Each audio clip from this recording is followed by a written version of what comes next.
The Affair of the Brains, written by Anthony Gilmore. Narrated by Julie Hoverson. As published in Astounding Stories in March of 1932, and curated by Project Gutenberg after it passed into the public domain. Chapter 1: Off to the Rendezvous. Though it is seldom nowadays that Earthmen hear mention of HAWK CARSE, there are still places in the universe where his name retains all its old magic. These are the lonely outposts of the farthest planets, and here, when the Outlanders gather to yarn the idle hours away, their tales conjure up from the past that raw, lusty period before the patrol ships came, and the slender adventurer, gray-eyed and with queer bangs of hair obscuring his forehead, whose steely will, phenomenal ray-gun draw, and reckless spaceship maneuverings combined to make him the period's most colorful figure. These qualities of his live again in the Outlander's reminiscences, and also, of course, his score of blood feuds, and the one great feud that shook whole worlds in its final terrible settling. The feud of HAWK CARSE and Dr. KU SUI. Again and again the paths of the adventurer and the sinister, brilliant Eurasian crossed, and each crossing makes a rich tale. Time after time, KU SUI, through his several bands of space pirates, his individual agents, and his ambitious web of power insidiously weaving over the universe, whipped his tentacles after the hawk, and always the tentacles coiled back, repulsed and bloody. An almost typical episode is in the affair which followed what has been called the exploit of the hawk and the kite. It will be remembered, as related in HAWK CARSE, that Dr. KU laid a most ingenious trap for Carse at the latter's ranch on Iapetus, 8th satellite of Saturn. Judd the Kite, pirate and scavenger, was the Eurasian's tool in this plot, which started with a raid on the ranch. The fracas which followed the hawk's escape from the trap was bloody and grim enough, and resulted in the erasure of Judd and all his men save one. But the important thing to the following affair was that Judd's ship, the Scorpion, fell into Carse's hands, with one prisoner and the ship's log containing the space coordinates for a prearranged assignation of Judd with KU SUI. All other projects were postponed by the Hawk at this opportunity to meet Dr. KU face to face. The trail of the Eurasian was the guiding trail of his life, and swiftly he moved along it. There was work to be done before he could set out. 3 men had emerged alive from the clash between the hawk and the kite. Carse himself, Friday, his gigantic Negro companion in adventure, and a bearded half-caste called Seiko, sole survivor of Judd's crew. Aided sullenly by this man, they first cleaned up the ravaged ranch, burying the bodies of the dead, repairing fences, and generally bringing order out of confusion. Then, under Carse's instructions, Friday and the captive brigand tooled the adventurer's own ship, the Star Devil, well into the nearby jungle, while the hawk returned to the Scorpion. He went into her control cabin, opened her logbook, and once more scanned what interested him there. The notation ran: ED, Earth date, 16 January, ET, Earth time, 2:40 p.m. Meeting ordered by KU SUI for purpose of delivering the skeleton and clothing of Carse to him at NS, new system, X-coordinate 33.7, Y-coordinate 241.3, Z-coordinate 92.8 on ED 24 January, ET 10:20 p.m. Note: the ship is to stand by at complete stop. The radio's receiver open to KU SUI's private wave, D37, X 1293, R3, for further instructions.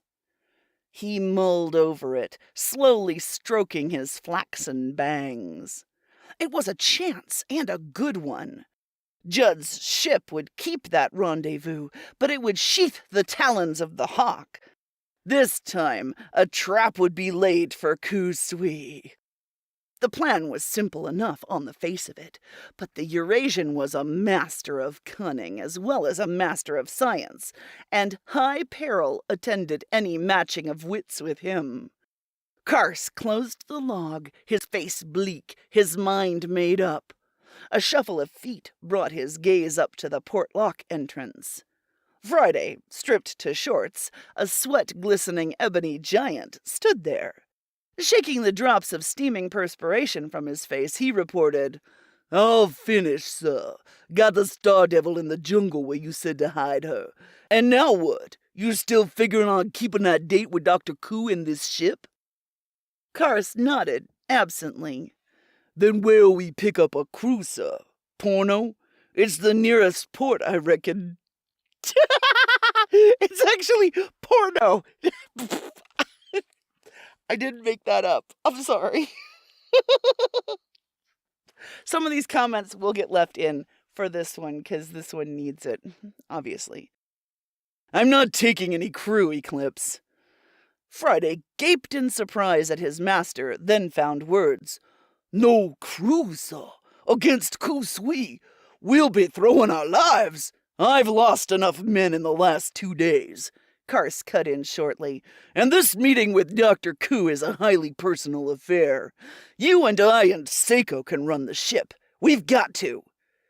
One of the man's rare smiles relaxed his face. "Of course," he murmured. "I'm risking your life, Eclipse. Perhaps I'd better leave you somewhere." "Say!" bellowed the Negro indignantly. The Hawk's smile broadened at the spontaneous exclamation of loyalty. "Very well then," he said. "Now send Seiko to me and prepare ship for casting off." But as Friday went aft on a final thorough inspection of all mechanisms, he muttered over and over again, "2 of us against KU SUI. 2 of us." And he was still very much disturbed when, after Carse had had a few crisp words with the captive Seiko, telling him that he would be free but watched, and that it would be wise if he confined himself to his duties, the order came through to the engine room. "Break ground!" Gently, the brigand ship's scorpion stirred. Then, in response to the delicate incline of her space stick, she lifted sweetly from the crust of Iapetus and at ever-increasing speed burned through the satellite's atmosphere toward the limitless dark leagues beyond. The Hawk was on the trail. Carse took the first watch himself. Except for occasional glances at the banks of instruments, the screens, and celestial charts, he spent his time in deep thought, turning over in his mind the several variations of situation his dangerous rendezvous might take. First, how would KU SUI contact the Scorpion? Any of 3 ways, he reasoned. Come aboard from his own craft, accompanied by some of his men. Stay behind and send some men over to receive the remains of the Hawk, for either of which variations he was prepared. Or, a third and more dangerous, direct that the remains of Carse be brought over to his ship, without showing himself or any of his crew. Whatever variations their contacting took, he totally didn't think of tell you to go someplace else first, because he said he's going to contact you by radio. Sounds a lot like those things where it's like, go to the phone booth on the corner of such and whatchamacallit, and there will be a call at 3 p.m. sharp, Anyway, whatever variations their contacting took, there was another consideration, Carse's celestial charts revealed, and that was the proximity of the rendezvous to Jupiter's satellite 3, less than 300,000 miles. Satellite 3 harbored Port Oporno, main... Did they just not know? Harbored Port Oporno, main refuge and home of the scavengers, the hijackers, and out-and-out pirates of space, so many of whom were under KU SUI's thumb. Several brigand ships were sure to be somewhere in the vicinity, and one might easily intrude, destroying the hairbreadth balance in Carse's favor. There was peril on every side. The Hawk considered that it would be wise to make provision against the odds proving too great. So, his gray eyes reflective, he strode to the Scorpion's radio panel, and a moment later was saying over and over in a toneless voice, XX1 calling XX2, XX1 calling XX2, XX1 calling XX2. After a full 2 minutes, there was still no answer from the loudspeaker. He kept calling.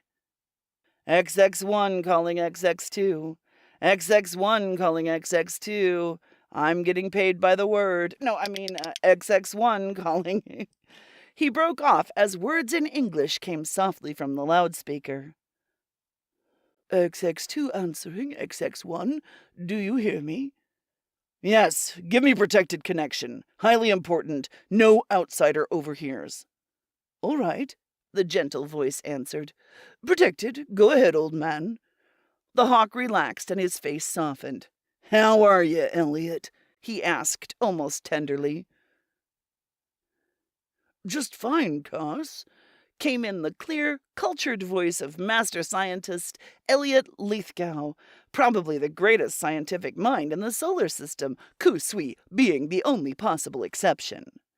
He spoke now from his secret laboratory on Jupiter's Satellite 3, near Porno, this transcendent genius who, with Friday, was one of Carse's 2 trusted comrades in arms. I've been expecting you, he went on. Has something happened? I'm concerned with KU SUI again, the Hawk told him swiftly. Please excuse me, I have to be brief. I can't take any chances of his hearing any of this. He related the events of the last 2 days, Judd's attack on the Iapetus Ranch, the subsequent fight and outcome, and finally his present position and intention of keeping the rendezvous. The odds are pretty heavily against me, MS, he went on. It would be stupid not to admit that I may not come out of this affair alive, and that's why I'm calling. My affairs, of course, are in your hands. You know where my storerooms and papers are. Sell my trading posts and ranches. Hearts of Newark on Venus is the best man to deal through. But I'd advise you to keep for yourself that information on the pool of radium. Look into it sometime. I'm in Judd's ship, the Scorpion. Our star devil's on Iapetus, hidden in the jungle near the ranch. That's all, I think. Carse, I should be with you. No, MS, couldn't risk it. You're too valuable a man. But don't worry, you know my luck. I'll very likely be down to see you after this meeting, and perhaps with a visitor who will enable you once again to return to an honorable position on Earth. Where will you be? In 8 Earth days? Let's make it Porno at the house, you know. I'll come in for some supplies and wait for you.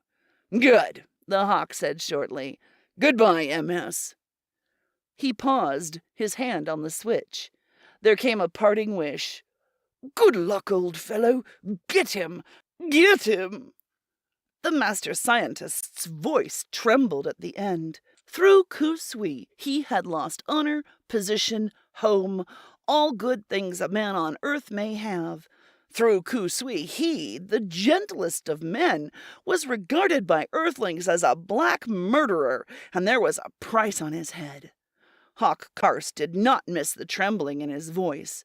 As he switched off, the adventurer's eyes went bleak as the loneliest deeps of space.